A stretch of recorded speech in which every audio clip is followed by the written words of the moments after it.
basically sold the house to yourself. You've taken that balance, you've bought it back, but you have some extra that you can do whatever you want with. Now, should you go and buy a boat or do something ridiculous?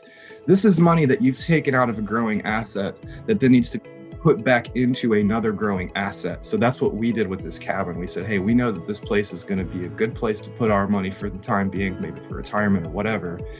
And so we have our short-term income from Airbnb as well.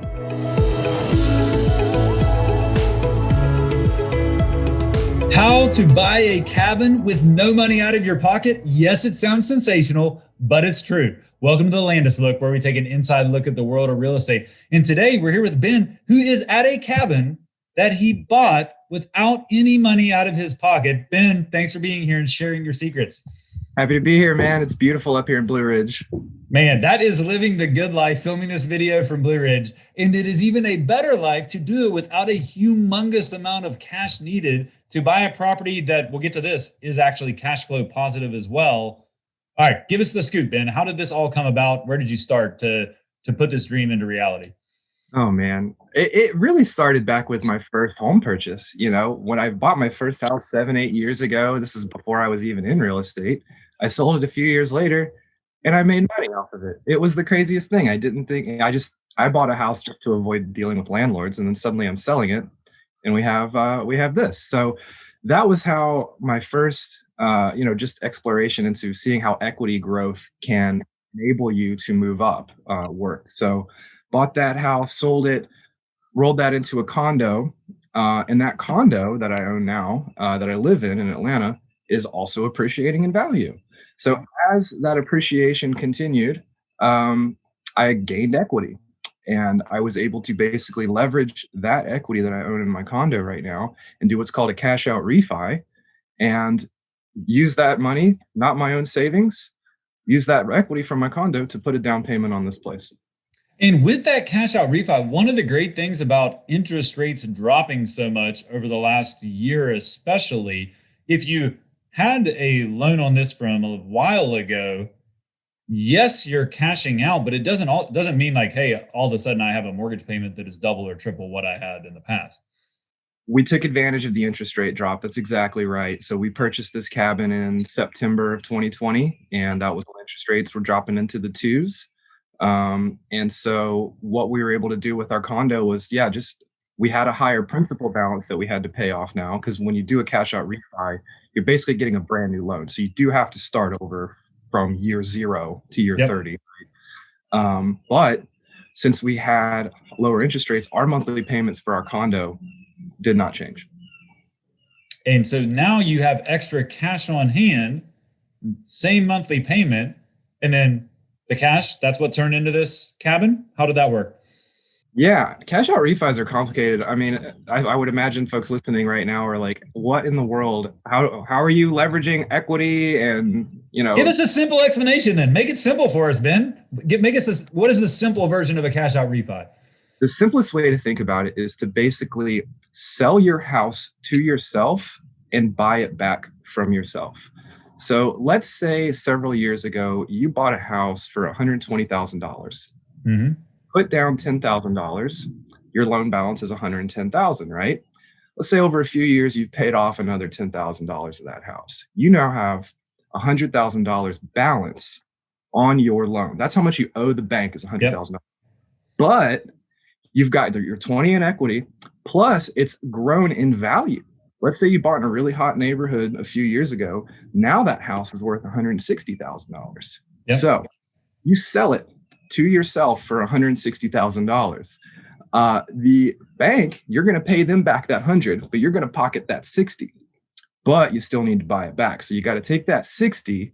You're going to put down, let's say 30 as a down payment to buy your house back. What do you have left, Justin?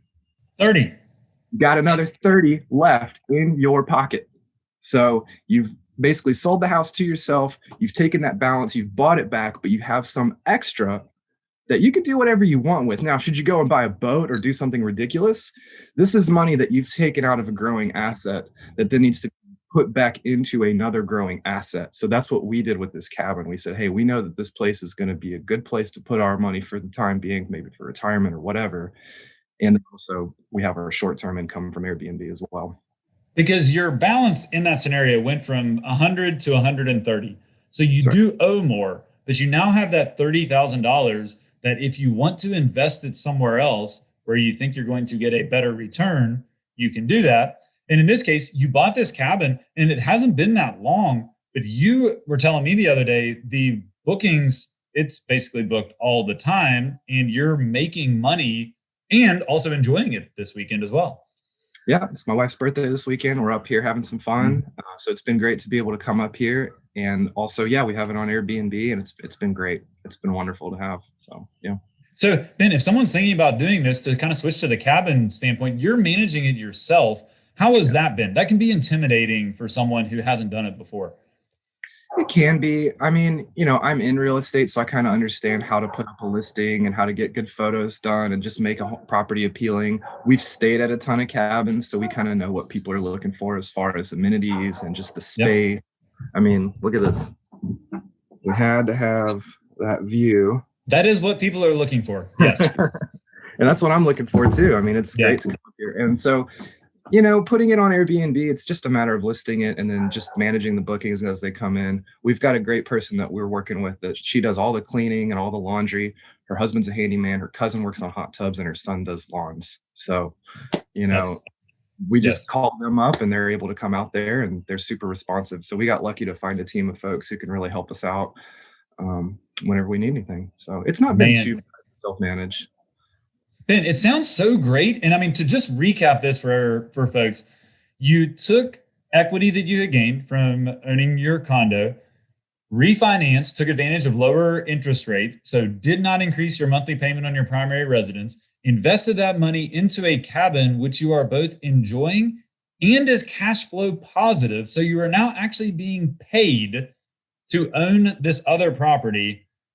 And the amount of cash that it took to do this was zero. Yeah, I mean, we did have to come out of our own pockets to furnish it. Like, I'm not going to paint this rosy picture like this was all easy and everything. Acquiring the cabin took no money out of our own pockets at all.